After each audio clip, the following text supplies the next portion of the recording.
Good morning students, myself Nisha Saini, Assistant Professor in Department of Chemistry, Kanodia PG Mahila Mahavidyalaya, Jaipur. Students, today we are going to discuss about benzene molecule. देखो benzene molecule की अगर अपन बात करें तो benzene molecule का जो molecular formula होता है वो होता है C6H6। इसका मतलब क्या है कि यहाँ 6 कार्बन एटम है और 6 हाइड्रोजन एटम है। आप सभी को पता है कि बेंजीन जो है उसकी स्ट्रक्चर दी थी कैकुले में। तो देखो ये अपनी 2 कैकुले स्ट्रक्चर है जिसको अपन बेंजीन की रेजोनेंस फॉर्म भी कहते हैं। अगर बेंजीन की स्ट्रक्चर की बात करें तो वो होती है प्लेनर हेक्सागोन। यहाँ कार्बन कार्बन बीच का जो बॉन्ड लेंथ होता है वो होता है 140 pm और अगर बॉन्ड लेंथ की बात करें तो वो होता है बॉन्ड एंगल की बात करें तो वो होता है 120 डिग्री। अब अपन क्या बात कर रहे हैं कि यहाँ पे कितने सिग्मा बॉन्ड प्रेजेंट होते हैं। तो देखो मैं पहले आपको बता दूं कि कार्बन के अंदर यहाँ जो कार्बन है बेंजीन में 6 कार्बन वो होते हैं sp2 हाइब्रिड।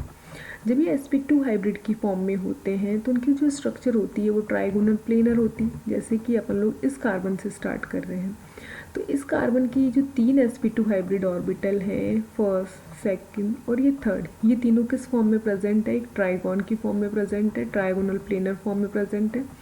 इनमें से ये जो 2 हैं इन्होंने जो ओवरलैपिंग की है वो कार्बन कार्बन के साथ की है, यानी कि इन्होंने कार्बन कार्बन के साथ ओवरलैपिंग करके 2 सिग्मा बॉन्ड बनाए हैं। और एक ये जो बॉन्ड बना हुआ है वो कार्बन हाइड्रोजन की इंटरमिक्सिंग से, या फिर अपन कह सकते हैं कि कार्बन हाइड्रोजन की जो ऑर्बिटल हैं उनके बीच में इंटरमिक्सिंग या फिर ओवरलैपिंग की वजह से बना है। यानी कि हर कार्बन के पास 2 सिग्मा बॉन्ड तो कार्बन कार्बन के होंगे और एक किसका होगा? हाइड्रोजन का। तो टोटल यहाँ सिग्मा बॉन्ड अपन काउंट करें तो कार्बन कार्बन के बीच होते हैं 1 2 3 4 5 और 6। इसी तरीके से अगर कार्बन हाइड्रोजन की बात करें तो 1 2 3 4 5 एंड 6। तो ये तो होते हैं अपने सिग्मा बॉन्ड। अब अपन कह रहे हैं कि यहाँ पे हर कार्बन क्या है? sp2 हाइब्रिड है। और अपन ये भी जानते हैं कि sp2 हाइब्रिड जो होता है उसमें एक अनहाइब्रिड p ऑर्बिटल भी होता है जो कि इन हाइब्रिड ऑर्बिटल के परपेंडिकुलर होता है। जैसे कि अपन बात कर रहे हैं इस कार्बन पे, इसके पास एक अनहाइब्रिड p प्रेजेंट है, इस कार्बन के पास अनहाइब्रिड p प्रेजेंट है। इन दोनों की जो अनहाइब्रिड p हैं ये आपस में ओवरलैपिंग करके बनाएंगे एक पाई बॉन्ड। इसी तरीके से इस कार्बन और इस कार्बन के जो अनहाइब्रिड p हैं वो आपस में ओवरलैपिंग करके एक पाई बॉन्ड बनाएंगे।